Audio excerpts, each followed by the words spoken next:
Yes. Thank you, Terry, for those good words. But before we begin, how are your spirits doing? Okay, that was not very convincing. I would direct you all back to the coffee urn over there. So one more time, how is your spirit doing? Okay, I believe you now. It's all yours, Korey. Buju sibi kwatnen de kas kigos netodem. Iguin gom kashamlado. Iguin den win mang naduk.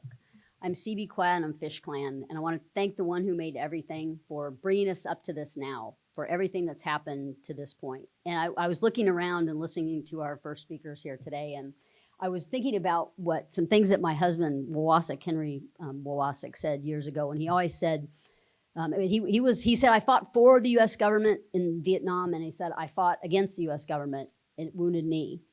And he said, when it came to the law, the things that we're learning, he said, don't be afraid of what we know. He said, be afraid of what we're learning. And we're learning a lot. And I think that it's a great bridge for what we're doing here to have this amazing panel. And I have to tell you that the two women that are sitting to my left are some of my favorite people in the world. And I have the utmost respect for them. I get to the honor and the privilege to speak different places, but when I got the invite to come here, this is an incredible honor for me because it's to see the direction that things are taking and to see everything in its place, as Henry used to say. We have babies here, we have elders here, and we have everybody in between. And so, as he used to say, everything is in its place. And everyone's bios are in our materials here. I'm not going to go into a lot of time and take time to introduce everyone. If you want to do that, I'll give them an opportunity when they start to speak if there's anything else that they want to add to that. But I would encourage you to look at their bios because you have decades of experience between these two speakers and also Judge Abby Abinanti. And Judge Abby is the chief judge for Yurok in Northern California. And she was going to be here with us, first of all, in person, and was unable to do that. And then she had hoped to be here virtually. And unfortunately, due to health issues, she wasn't able to be here. But she trusted us to bring her wisdoms and to carry them here, to share them with you through the series of questions that we want to share our experience with you as we go forward. And so what we're going to do is I'm going to go ahead and go through the series of questions that we came up with as a panel. And we're going to start with what Judge Abby has to say. And then hear from Judge Treuer and from Stephanie Autumn. And so we're going to start off with asking talk about how we got involved in tribal justice to begin with. And I love what Judge Abby says, because she says 3 old ladies ganged up on me. She said the women were Yurok elders who took me for coffee one day as I was nearing college graduation. They mentioned a scholarship available to me to attend law school. I said, I don't want to go to law school. And they said, too bad. She said, you're the only one graduating, so you're going. And she said, no, I'm not, but you can't win fights with them. And so she did. And that was how things got started. So I'll turn it over, Megan, if you wanted to talk about how did you get into this work? Okay, can everyone hear me? Buju ni ogabu ikwe indigenous cause magazine nudem. Gasaga squad Jamaica gandon jaba nagaji wanong and nungum. My name is Megan Treuer, and I grew up on the Leech Lake Reservation. My mom was actually a White Earth member. I live over near Fond du Lac today. But what got me started along this career path, I think, is growing up in this area and being extremely light-skinned. I've always had a real strong sense when things were amiss, or a strong sense picking up if something's unjust or unfair. And I remember driving around the streets of Bemidji as a little kid. And I remember one day there was this car from Red Lake pulled over right downtown, and this young man was in the back of the car, and then I looked over and I see this little grandmother, beside herself, crying uncontrollably. I just remember feeling a strong sense that something was going on, and, our people needed advocacy. And it also didn't help. It didn't hurt anything that my mother was one of the first Native American attorneys and judges in the country. So I didn't have to look too far for a mentor. People would ask if I planned to follow in her footsteps, and I'd say no, I don't know. But apparently, that's exactly what ended up happening. So went to after college, went to law school, and lucked out and got a job right away after law school. Anishinaabe Legal Services was hiring, so I ended up moving back home to work and did a lot of criminal defense in state courts. I've done a fair amount of criminal practice, and now I'm working for Bois Forte, which is one of the 2 tribes in the state that is currently exercising criminal jurisdiction within its borders. Red Lake, of course, is the other one. So I was an attorney, and then I kind of got ganged up on too, but probably not as bad as Abby. But Korey over here was the associate judge in Leech Lake, and Paul Day was the chief judge, and he had just gotten there about 6 months before Korey went to this Itasca County bench, and so he was hiring an associate judge, and he asked me if I was interested, and I was like, well, do you think I'm old and wise enough? I'm 30, blah, blah, blah. And he's like, yes, I do. I'm like, okay. So I applied, and that was 2013, and so I'm continuing along that path. Thank you. Petu Washde Loma. Good afternoon, everyone. My driver's license name is Stephanie Autumn. My Hopi name is Kimiosi. There's no translation. My father's from Old Oreilles, and we live on mesas. I don't know if anyone is familiar with Hopi people or where we live, but my mesa, we rely on the land. That land is our life. And this plant that grows, it just opens up once a year, and that's when there's some medicine that they gather and take out of it. So I always ask my aunties, how come, I want one of those names, Walks with the Eagle Woman, and they're like, no, your name, it's to pay attention to the earth, to pay attention to what grows from the earth, to pay attention to medicine, the medicine that resides within your heart and spirit. One of the most important things I think that I'd like to share with you today is that I'm a mother of 5 children, a grandmother of 17 children. I'm going to have 2 greats pretty soon. And I'm a veteran of the Wounded Knee occupation in 1973. I'm a veteran of the occupation in the Black Hills, the Hesapa at Yellow Thunder Camp. And I spent all my life learning and walking on Unchimaka. And even though I just turned 29 and a half a few weeks ago, I feel like in terms of this work that we do in our communities, how we walk, how we listen, how we learn, how we're always thinking about the land and our people and the children. I know for myself, I'm not sitting up here before you because I think I'm anything. I know I'm a speck of sand, and that one day, when I go to the Star Nation, I'm like, oh, I get it. But now I'm a star, and I'll just be like yelling out at you, like, look around, it's all around you. So in terms of how I got involved, in terms of a little different, I was teasing everybody when we were planning this because it was a judges panel. I'm like, well, wait, shouldn't we say it's 3 judges and an activist here? Let's just be a little, transparent. But I owe my life to the Lakota people. I have adopted family on Pine Ridge because I went to Wounded Knee when I was 17 and a half. My father passed away when I was 7. My mother was an alcoholic, grew up in foster homes all over the San Fernando Valley. But I realized that was my pathway.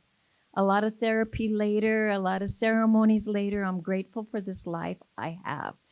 And it makes me reflect sitting here today, and if I could share anything, is that we think that we know, we're planning, but my pathway to Wounded Knee and my pathway in life was already decided by the Tunkashalas, by the Unchis, just like every one of you. You're sitting here because you saw, oh, there's a conference or there's this. But the Tunkashalas and the Unchis knew that you needed to be here, that your hearts needed to be connected, that these prayers that were made, that you needed to hear them. That song, that Toshka song, that was medicine for you. So in terms of how I became involved in not the tribal court system, mine was actually fighting the United States government and trying to change every justice system that exists because we know that it doesn't serve our people well, is I went into Wounded Knee on March 2nd and the roadblocks came down.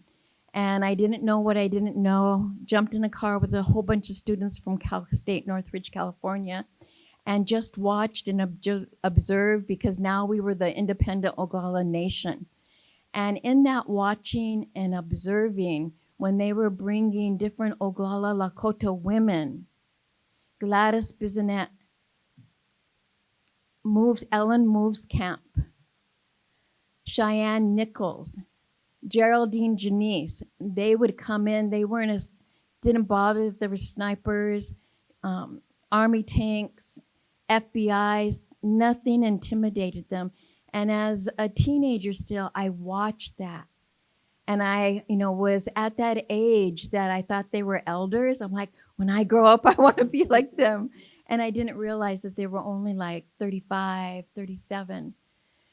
But watching those women stand up to the federal government that were coming in to negotiate, that's what involved me in this work. That's what involved me because, dominant society tries to tell us it's about programs, it's about this. But we know that we are living this way of life for the future generations. And so I became involved by watching those women stand. Watching them stand and being willing to give their life for what they believed in. And at that time, it was the land, and it was to move out a corrupt dictator in tribal government. And they didn't care how many FBI, how many Army helicopters were there. They were going to stand. So that was my birth into this work. Miigwech. It sounds like at the beginning of a joke, doesn't it? In walk 3 judges and an activist. I love it. And I have to, just a quick word, I know I'm facilitating, but I have to say that I've done everything I said I'd never do. I was never going to be a lawyer, and then I was never going to be a judge, and then I was never going to be a state judge. But it was Frank Bebo that actually hired me as an associate judge for Leech Lake when my husband and I came for vacation one summer 20 years ago. So here I sit. So the next question is, what does justice mean to you, and how does it look different in your work? And what Judge Abby wanted to share with everyone is she says that we have a value system, and that's really different from rights. Here's a good example of the difference. You have the right to remain silent. Well, you don't have that right in culture. You have a right to admit whether you did it or not and to make it right. That's because your responsibility is bigger than your right. You're responsible to yourself, to others, to family, to place, to the fish, to trees. Responsibility is a lot different than right. With responsibilities, it isn't about proving whether you did it or not. You know you did it. So let's just deal with it. So what's justice to you? Well, she's a tough one to follow, but well, really, as an Anishinaabe person, I think it's more along the same lines as she would say. We don't have written laws necessarily. We didn't. We do now, but the main concept that we needed to adhere to as Anishinaabe people is the concept of Minobamadaziwin. I would say if we have one law that that would be it. And so essentially, Minobamadaziwin is walking the good path of life, and it's about living a life of balance and following the teachings that you were given, and everything that you do affects your community. Everything that's happened to you, and so forth. And so I think that to me is what I think of when I think of justice, of course, it involves fundamental fairness. And one of the things that we have done recently in Bois Forte is they passed a preamble to all of our written codes, you know, because they have a law and order code and so forth. But they said overarching principle of the entire justice system, all of the written laws, you know, whatever they say, it's supposed to be interpreted to uphold the principles of Minopamataziwin. And then, of course, we have our 7 grandfather teachings or values to guide us in our efforts to do that. So truth, love, courage, wisdom, honesty, humility, those first and foremost are what we have to keep in mind. And if you can do that, you know, you're probably living a just and balanced life. And if you do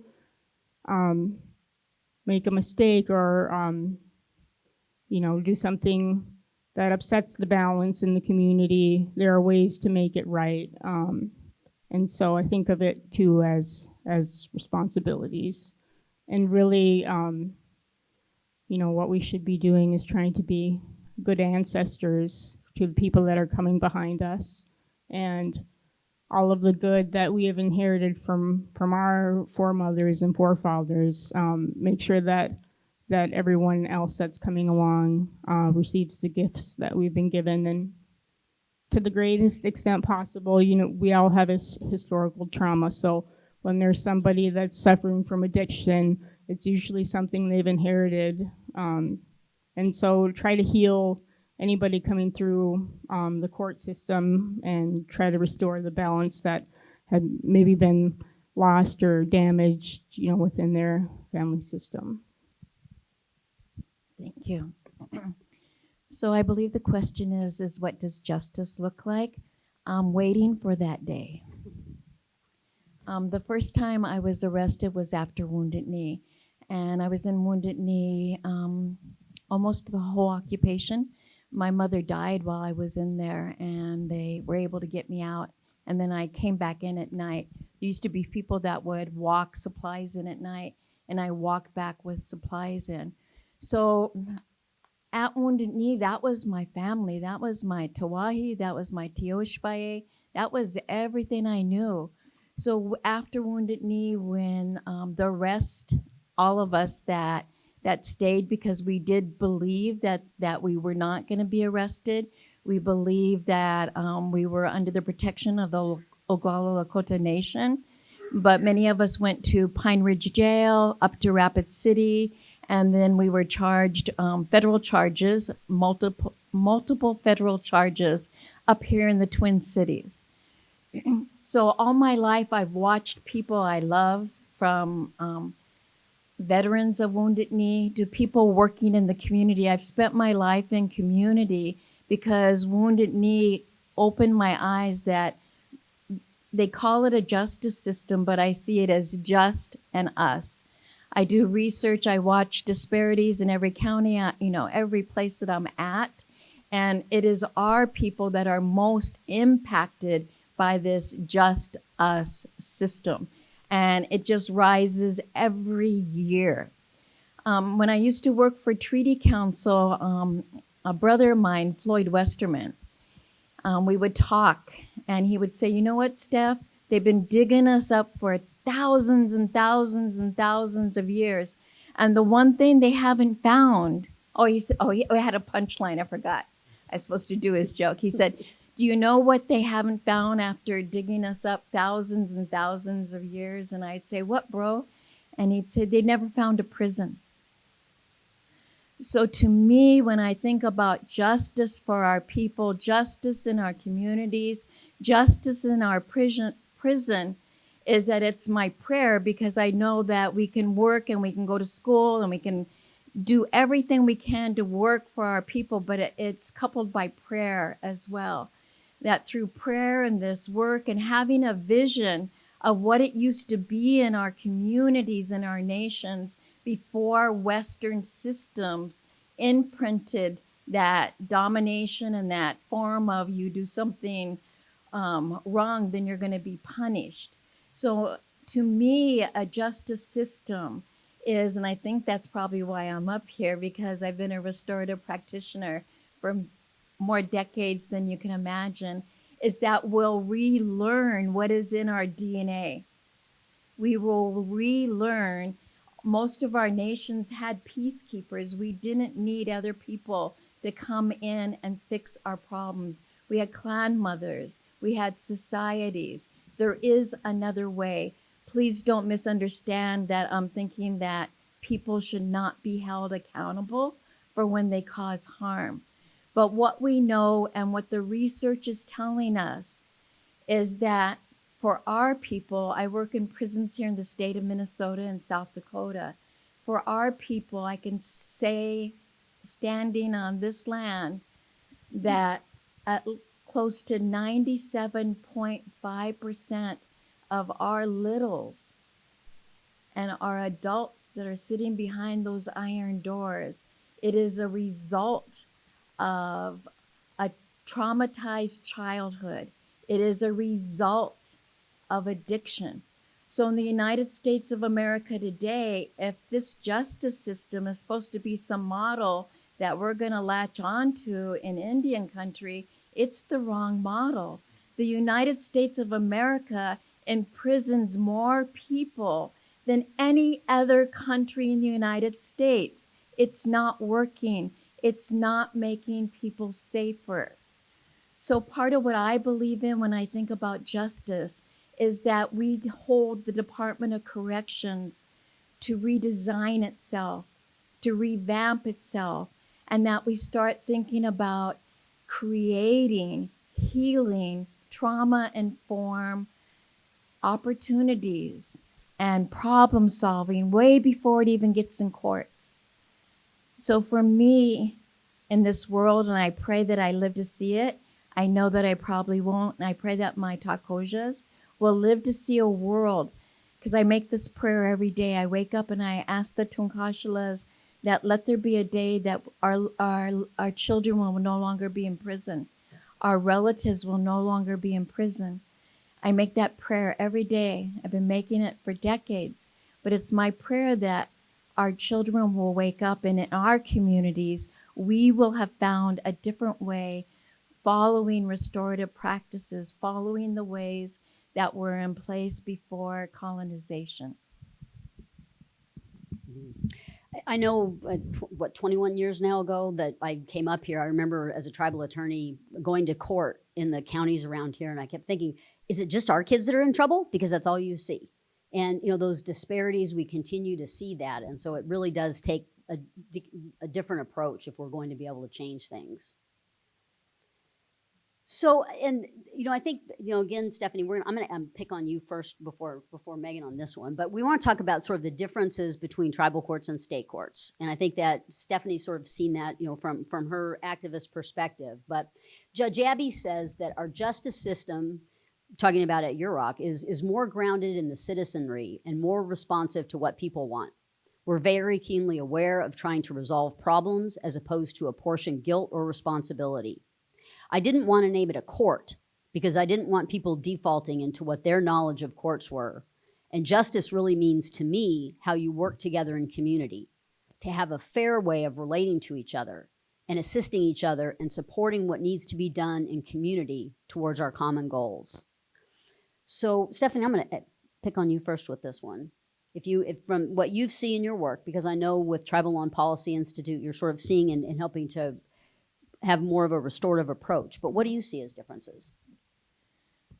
So just a little to give it context, part of the work I do at Tribal Law and Policy is we work with over 100 nations that receive money from the Office of Juvenile Justice Delinquency Prevention Programs, say that 8 times really fast, to develop tribal youth programs and to develop juvenile healing to wellness courts within their own communities. So the work of myself and my team, and we're free, we don't cost $1, it's already paid for by tax dollars, is we work with those programs, we work with those juvenile healing to wellness courts to rethink and not model the Western system, to get ahead, to look at their resources, and to really think about prevention. You know, because There is a story from the Northwest, and if there's anyone from the Northwest in here, I apologize if I do not tell it correctly. But I think this story says it all in terms of the differences between tribal and state. So this is like Toshka mentioned, it's not only ceremony time, but it's berry picking time right now. So in the Northwest, our relatives, they have some huckleberries to die for up there. So a long time ago, there were three sisters, and their auntie sent them out to pick huckleberries. And we all know that the best berries grow by water, right? That's where best berries grow. So these three young girls, they're out there with their baskets, and they're laughing and they're joking. And one of them says, "Sister, listen. I hear babies crying. I hear children screaming." She threw down her basket and ran over to the river. And she said, "I'm going to run down to the bottom of the river. I'm going to try to catch our babies." So off she went. And then the other sister said, "Sister, I'm going to jump in and I'm going to try to catch those babies in the water." And she was trying to scoop up babies and little ones and middles, and she floated down the river. The other sister, it was like she didn't know what to do, and she just said, "Creator, I'm going to run to the top of the river and I'm going to find out why are our babies in the river." So for me, when I think about the differences of our programs, that if we're not finding out why our littles, middles, and biggies are becoming justice involved, are becoming addicted, what's at the root of it? That's what restorative practices says, that you can't arrest away addiction. You can't arrest away trauma. You got to get at the root of it. So it causes us to be, it's asking us to be indigenous smart. How are we allocating our resources? We need to front in those resources. When I was thinking here about listening to what is the connection in terms of what we do and what all you do, and by the way, thank you for your good hearts, your work, frontliners, everything you do. And the connection is, if we don't learn how to get to the top of the river, there's nobody going to be sitting in your chairs 10 years from now. All we have to do is look at, in the state of Minnesota, we are less than 3% of the population. Our people are up to 25 to 30% of the population in some of the state facilities. So we have to start thinking, getting at the top.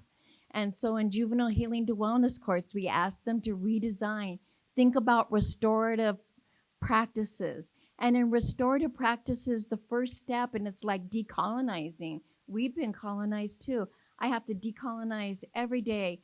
Instead of seeing people for that charge, that OID number sitting in prison, see them for their humanity, see them for their strengths. So in restorative practices, that's what we do. We work with our people to start coming from a different lens and a different way to work with our people to keep them out of that system. In state system, I think we need about 5 lifetimes to get there. It's very difficult, but there are some counties, there's a tribal youth program. I want to give a shout out. There was a tribal youth program here at White Earth. There is a juvenile healing to wellness court. So giving a shout out to that program here at White Earth, because they're bridging. So when I think about if we're really going to make a change, it's that bridging between tribal court and state court. So I know for the youth that are justice involved, probation from these counties, they're up here and they're proactive and they're supporting juvenile healing to wellness courts. For me, for our people, I can't speak for anyone else in a state system. It's trying to find, where are we walking on common ground? Where can we find some common ground? As Toshka said, everyone, all those other ethnicities, they have a spirit, they have a land base, they have a language, they care about their children. So where do we find that common ground in working in state systems who are pretty linear, to say the least, are governed by intractable policies and rules from the state, from the feds. So it's about building relationships. So how we manage to get in there and start building relationships. But again, Minnesota, that's why I stay in Minnesota. I don't go back to Arizona where I don't want to talk about it, take out all the time. But the work that we can do, at least in Minnesota, there is forward movement in probably, I want to say, Judge, about 12 counties here that are really doing some progressive work. And I'll share a little bit of work later. So for me, the biggest difference between tribal courts and state courts, and I'll just kind of focus on my experience working, well, all sorts of cases in the tribal court, but including criminal cases. And so I think we're more focused on the big picture. Like if someone smacks someone with a big chunk of wood, it's like, why did you hit them with a big chunk of wood and what's going on? And not just, you know, those things don't just happen out of the blue. Like if there's a conflict, we want to try to resolve the conflict. We want to make sure the next month when we have court, they're not coming back with more assaults or whatever the disagreement is within the community or the family, that steps are being taken to resolve it and make sure that we don't have any similar incidents again. And we end up doing a lot of kind of diversion of cases, like we'll continue the charges, and if they do all of the steps that they commit to doing, like addressing their substance use, maybe going to an intervention course, or whatever is appropriate. Sometimes I have people apologize, but I always ask them first. A lot of times people will come and they'll be in jail in their arraignment and they'll start apologizing, and so I will ask them if they want to apologize, and oftentimes they really do. And so then I'll give them an opportunity to apologize. Sometimes maybe the victim doesn't want any contact directly from them, and so I'll have them write an apology. We'll give it to our probation officer to review it for appropriateness, and if the victim wants it, they'll, you know, so trying to make things right and restore balance as much as possible. And we really try to work with the entire family system. So like if dad gets a criminal charge and is in jail and he's the only parent available to take care of the kids, then what's going to happen if I keep him in jail? And so we will do all of the family's cases together. Well, their criminal cases if they have a case for their family. And our director of family services is always attending court hearings, and so I will ask her, what do you think I should do here? And she will tell me, if keep him in jail, then we got to open a case, and then we'll be back in the morning for a 72-hour hold. So then we'll talk about, you know, what steps can be taken. I will ask her, what do you need to keep the kids, for me to keep him out and keep everybody safe? And then, you know, we'll do it that way. We're less focused on convictions and more focused on actually solving whatever it is that's going on. And, you know, like they're saying, we're very mindful of where our addiction epidemic comes from, and removing people from the community is really only a last resort. With serious public safety concerns, you know, there's few individuals maybe the community is actually scared of, and only then, you know, that's our goal, is to keep people in custody only then. So really we're just trying to be forward thinking and, like I said, mindful of the generations coming along behind everybody. We want to make sure that everything is done that can be done, so that they're not finding themselves in the same place as the people. So that's it in a nutshell, I think. Thank you, because it brought to mind something when we're doing a compare and contrast. I have implants here, only here, right here. At the end of the day, sometimes my words don't come out right. So when we think about the contrast between indigenous ways in courts, or whether it's communities, because it doesn't always have to take place in a court. We can create restorative practices community panels, peer mentoring with adults that are most impacted, because those that are most impacted and have been through the justice system, they know what works and they know what doesn't work. But I just wanted to say thank you to Judge, because it helped me remember that the biggest difference, and I'm sure you might both agree or tell me like, hey, no, Steph, we don't agree. But the difference for us in working in tribal courts is recognizing the wisdom in the room, and no matter what issues that person who caused the harm or the family or the extended family has, they are the wisdom in the room. And given an opportunity, given a restorative practices, they can put together a plan that usually will work 98% of the times better than a probation officer, social services. Love and blessings to all the judges in the room, and judges. So it's like giving the family the chance to be able to advocate and empower themselves and speak to what they need. So that's and then with state court, we know it's not, learning. Part of what we really want in our communities is I've been going in prisons for 30 years, and my heart is always with our middles and our high school students that are in juvenile facilities. And I never need to know what they did. What they did is not important to me, but I want to know what they learned from what they did. So that's the biggest contrast, is in state court, it's just about accountability and punishment. But in our communities, it should be, what is it you need to heal, and what did you learn, and what are you going to give back to make amends? Absolutely, and having been a tribal court judge and now a state court judge, I miss those days of being able to, I say, do more for what, and I know I drive people crazy because they'll be saying, well, that person doesn't have a right to say something today. I said, yes, they have every right to say something, and I need to hear from them. And so I think we need to sort of expand the way we look at things. When we had the pandemic, I actually, in the courtroom there, I stripped it because we had to socially distance, right? So I had them take the jury box out and the railing and the gallery and everything so we could move it around. And they're like, you can't take the bar out? I said, sure I can. So, I mean, I think those are the types of things we need to work within the systems to see what we can change. So the next question is, how does your concept of justice relate to natural resources, to the land, to the gifts that the land gives us? So Judge Abby says that salmon are like a member of the family. I'm a member of their family. They're a member of my family.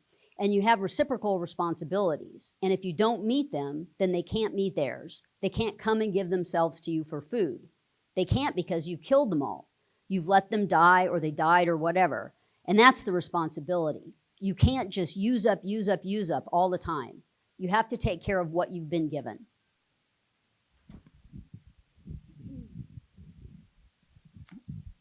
Well, my thoughts are along the same lines. As Anishinaabe people, we had our prophecies that guided us to this place. And of course, we had our prophecy to travel westward until we reached the place where food grew on water. It's wild rice. It's in the gift bags over there. So that's part of our creation story, or migration story.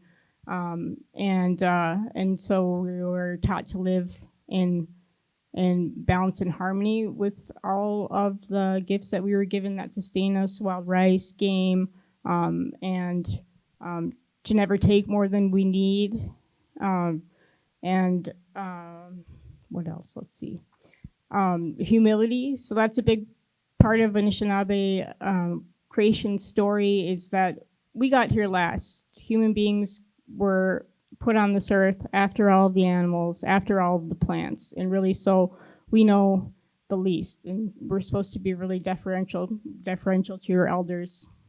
They've existed, plants and animals have existed peacefully on this planet for eons before us. And so we need to look to that to see whether human beings are living in balance. And we all know where that is headed right now at this day and age. So it's all one and the same. same thing is to follow our 7 grandfather teachings, not take more than you need. It's all intertwined, and of course, if we don't have the things that sustain us, then what happens to the people? So. Thank you. I believe I spoke about this just a wee little bit, but as I'm listening to the question again, I'm going to ask you to do something that my Aunt Mina used to always ask me to do, because I had a AAA personality, a little OCD, running around Third Mesa like crazy. And she used to say, my girl, slow down, take a look around. So what I'd like you to do, it's part of answering this question, is just take a look around at each of you that are here. Just look around for another, just take a look. Like really look at each other. These beautiful faces and spirits and heart. Thousands and thousands of years of work that each of you are representing from your community. So when I look at and reflect and think, I'm sitting up in this chair, and I think about all of you, and I think about how I grew up, how I wasn't raised, and there, but for the grace of the Tunkashalas go I could have been in one of those prisons. I'm sure that for our relatives that are in this room, we all have relatives that are incarcerated. We have thousands and thousands of adults and young people sitting in prisons in Minnesota. And there's somebody's children, there's somebody's grandchildren, there's somebody's dad, there's somebody's uncle and auntie. So for me, when I think about justice and prison work and Unchimaka, our first mother, and the air and the water and all the living things, kind of like Oprah, one thing I know for sure, that if we don't figure this out, we'll never rebuild our nation. Because sitting in those prisons are your allies, people who have strength and wisdom. Sitting in those prisons are people that are hungry to learn the songs.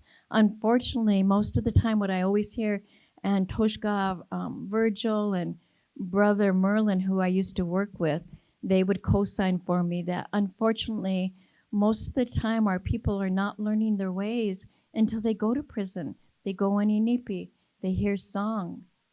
So when I think about justice and I think about all the work that you're doing, it's all tied together, and it's not, one isn't more important than the other. They go hand in hand because we're rebuilding our nation. If we are not taking care of our littles, middles, and biggies, who is going to be here? Who is going to be here to fight for Unchimaka? Who is going to do what you're doing? Who's going to be leading these conferences? So when I think about all those things, it's the opportunity that we each have, and I always remind myself, it starts with me. It starts with how I am with my children, my takojas, my extended family, my community. So how are we? And how are we seeing those that are most invisible? I'll always remember a story that stays with me. About 13 years ago in Red Wing Correctional Facility, I always go in during the holidays because our people, there's more Anishinaabe youth in that facility than Dakota, always has been. And we know that our relatives don't have dollars, good cars to go visit. And so at Christmas time, I always do this circle, and I'd ask them, you know, if your loved ones, your parents were here in circle, what would you want to tell them? And I would, this one circle I knew because they were all about 16 or 17. And I knew I was going to hear about Nike shoes and this and that. But it came to this one young man. He was incarcerated at Red Wing since he was 13. And he said, I would just want them to see me. He said, I've been invisible in my family. I was invisible in school. The only time I wasn't invisible was when I got in trouble. And that's when they saw me. So I think in terms of when we're thinking about rebuilding and reclaiming and connecting so that there are others to stand up for Unchimaka, it's like looking at what is going on in our communities. We used to say the school to prison pipeline, but it's the womb to prison pipeline.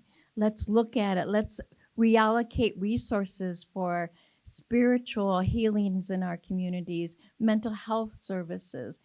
Anyone in our communities that's addicted, we always know, right? The waiting list is like 6 months long, or they have to go to someplace else. So if we really want to stand for the land, you know, our people have always stand for the land, the water, the Monoman, everything that we're standing for.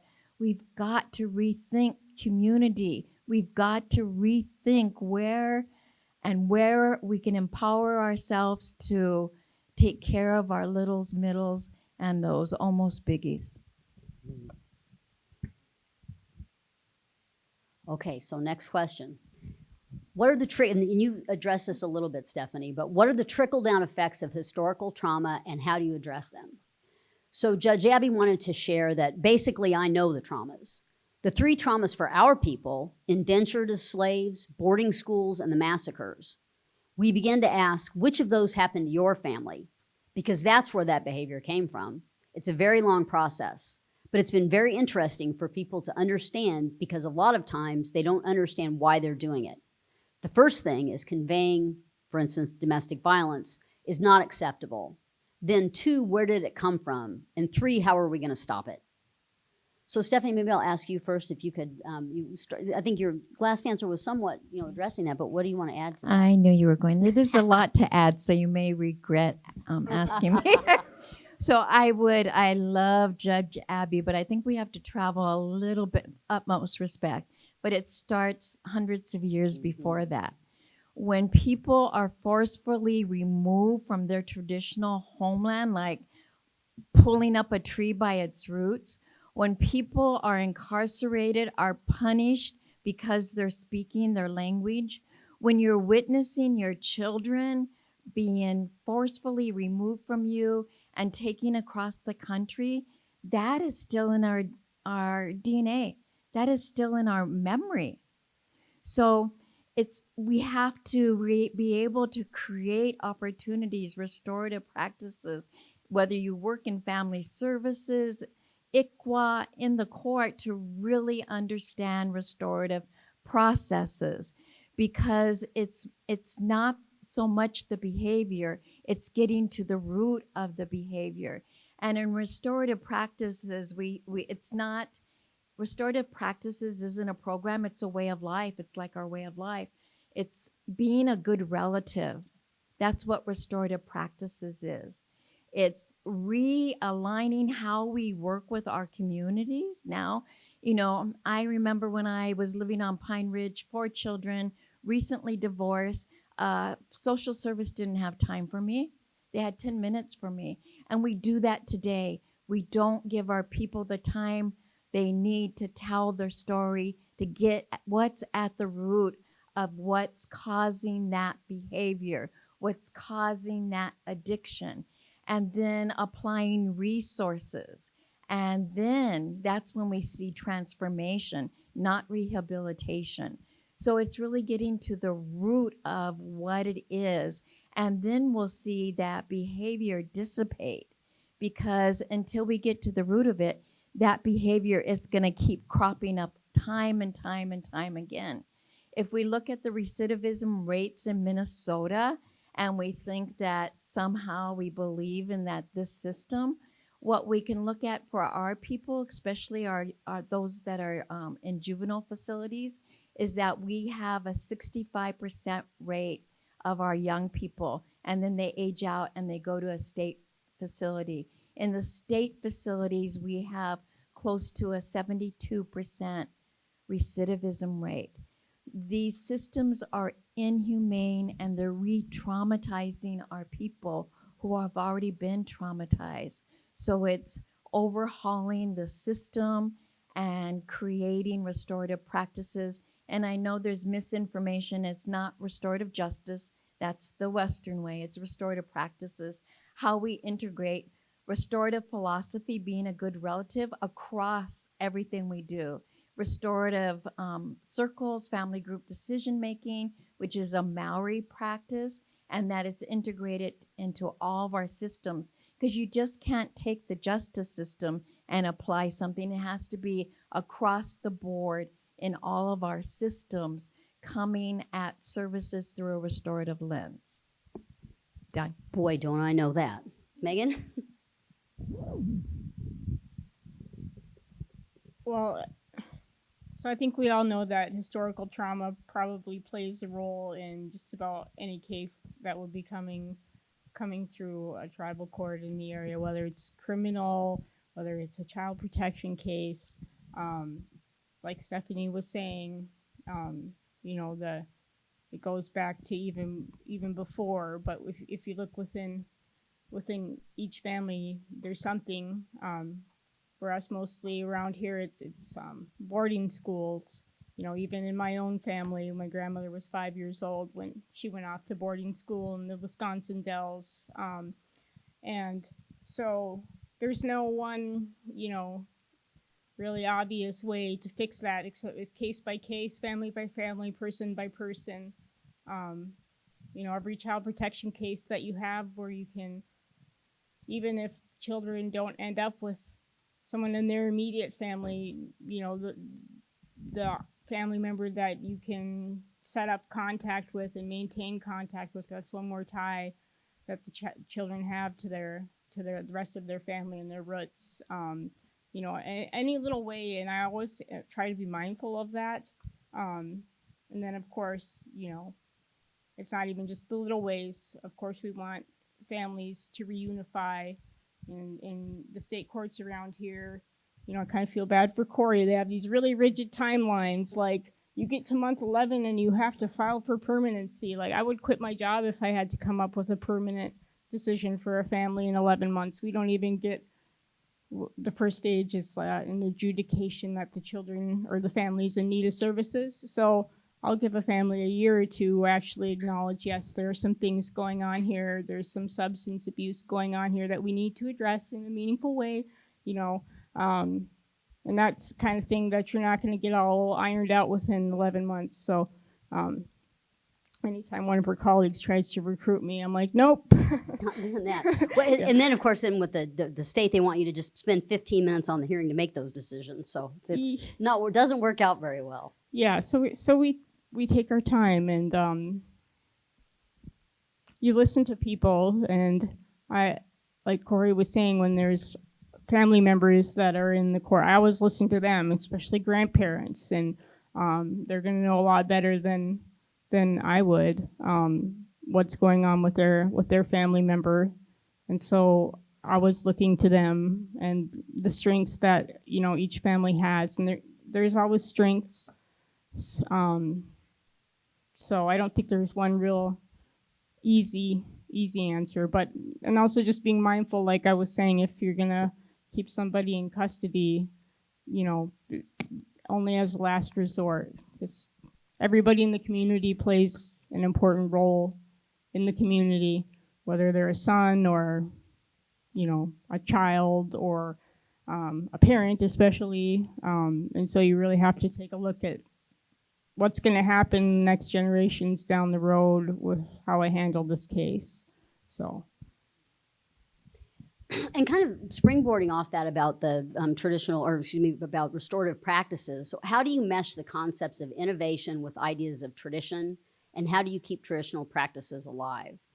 So Judge Abby shared that we need to be very careful when we adopt one model and impose it somewhere else. We can borrow an idea, but how we flesh it out might be very different, and it needs to be different. And people need to be encouraged to understand and to look at the differences. The model has to be tailored to the community, and there are not a lot of people that know how to do that. So Stephanie, we'll have you take that one first. So, as it happens, so another story. I tell a lot of stories. I want to say about 15 months ago, where I work at Tribal Law and Policies, we do a lot of online learning events. And because I work in adult and youth prisons, I keep track of those that I'm working with. And there was a young man named Delaney Apple who spent a lot of time behind the iron doors. And when he was in prison, he learned. Cousin Rick Two Dogs used to go into Sioux Falls prisons, do ceremonies, and it lit something in him that was never lit before in his life. And when he got out, he wanted to learn his language, learn his ways. And so long story short, on his own, after being out of prison for about 4 years, and he lived in Lakota homes, and he was seeing young people running all over, getting picked up by the cops, etc. He realized he wanted to do something, and he prayed about it, and he went to Cousin Rick, and Cousin Rick introduced him to Percy White Plume, who does Shunka Wakan horse healing ceremonies. And so nephew Delaney Apple, on his own, prayed about it for like 4 seasons, and before you know it, now it's year 5. Up in Rapid City, they have horse healing camps right outside Lakota homes. They didn't have to write a state grant. They didn't write a federal grant. He prayed about it, asked community help. They did grassroots fundraising. So I asked him if he would share this with tribal youth programs, because sometimes we get stuck in that colonized community, what we can't do because we don't have enough dollars. We forget about partnerships. We forget about sharing resources. So Delaney came on and he told a story, and it just stayed with me about how he built this horse healing program at Lakota homes. And I thought, well, if Toshka could do it, we could do it here. Prayed about it. And my oldest son has been volunteering in the Red Ring facility he turned 48 today. So he's been volunteering since he was 22 in that facility. He got some award a couple years ago. And I said, do you think we could approach the superintendent at the juvenile facility if they would be open, if we raise the money to bring in horses for our youth that are at that facility, a horse healing program. And, I had prayed, and I asked my son to pray, and I didn't even want to know after he contacted the board of the facility what they were going to say. And my son called me and said, guess what, Mom? They said yes. They said if we raise the money, we can bring horses into the facility for our indigenous youth there so they can have a healing ceremony. So even though those are it's a Lakota ceremony that's coming in, I know Anishinaabe people use horses to heal, horses as medicine. So that's an example of being able to put prayers and good intentions and using our natural resources and getting them into places like a correctional facility for our people to heal. So, to me, whenever I'm trying to be innovative, I'm always trying to find a way to work our traditional teachings and way of life into a modern day kind of justice system. And one of the things, Leech Lake has this in their written laws, but judges are authorized to seek out the advice of a spiritual leader or an elder in the community anytime they need to. And Bois Forte, when we did this recent preamble to abide by the principles of minimal modesty, when there's a part in there that that also authorizes me as a judge, I can seek out the advice of spiritual advisor, elders in the community. That it has to guide all things. And so so that's one thing I'm doing right now is I'm starting, it's in the very beginnings, a cultural committee or what have you. The tribal council is authorized to pass a resolution designating who these leaders are, but they haven't done one yet. And so, but I'm still authorized to seek out this guidance. And so there's a lot of the proficient language speakers are, they're younger, but we still need some elders. So I've asked my first elder to be on our cultural committee because young people still need guidance and they need most importantly, when you're doing traditional work, you need backup from your elders. So I will go and seek that out first and foremost before I do anything else. And it's important to me, especially in Bois Forte, because it's not my own community. When I was a judge for my own community, I already knew who all those people were and what was going on. Like our medicine man would walk into the courtroom, and I would just kind of stop and acknowledge him and ask him if he wanted to say anything. He'd say no, and then you just kind of walk out. So I don't know if that's necessarily what exactly is the question. Okay, I'm answering the question. Practices loud. Yes, we have to let them guide everything, even in a modern day system. And in order to do that, we have to be innovative. So, but like Stephanie was saying, you have to think outside the box. And maybe that's one of my skill sets. I don't think I really think inside the box. But you'll hear more from Korey about some of the joint jurisdiction work they're doing, but with collaboration between tribal courts and state courts. We had, I was fortunate enough to serve on one of those wellness courts, and there was always ways, like I can think of a person once, she had a sanction coming in wellness court, and according to the written schedule for her whatever sanction, she's supposed to do 4 nights in jail, and she was like, well, what if I do 4 sweats instead? And she's going to get a lot more out of that than she would sitting in jail away from her kids. So they went for it, and I just think there's countless opportunities to be innovative, and we have to be mindful of that. All right, one more question, because we're between you and dinner. Are you ready? Here we go. How important are collaborative relationships between tribal courts and state courts, and how can people get started building relationships? So Judge Abby says we have to make new friends and new allies because it's for all us too. They're here now, and we have to make peace with that. But it's still our home. It's our responsibility. And you have the leadership responsibility and the responsibility of being a human being to talk to other human beings. That's on us too, not just on them. Okay. Yes, I think that is essential, but you do have to remember who you are and not be afraid to advocate when you're in a role like this. First and foremost, that is who you are. So you have to be prepared to pack up your toys and go home, but I've been at this since 2013. Actually, even before that, I was working on these collaborative programs. I haven't had to pack up my toys and go home yet, but you have to be willing to agree to disagree, and usually you'll reach some kind of a solution. So Stephanie, the last word. Any Last words word. of wisdom?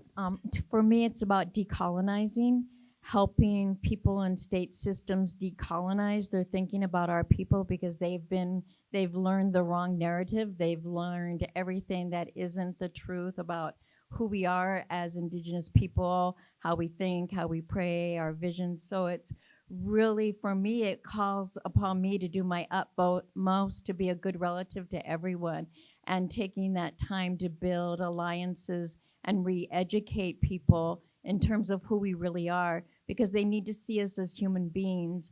They need to see us not as those numbers, not as those charges, but human beings that are guided by the Tunkashlas, that are guided by Unchi to take care of our first Unchi, Mother Earth, to take care of our communities, to take care of these ways. And for me, it's one person at a time. I have to constantly go in state court, work with probation and judges, and it's just like, I'm just gonna be honest and be myself and just try to build a relationship and try to speak about truth, the truth of the people that I'm serving.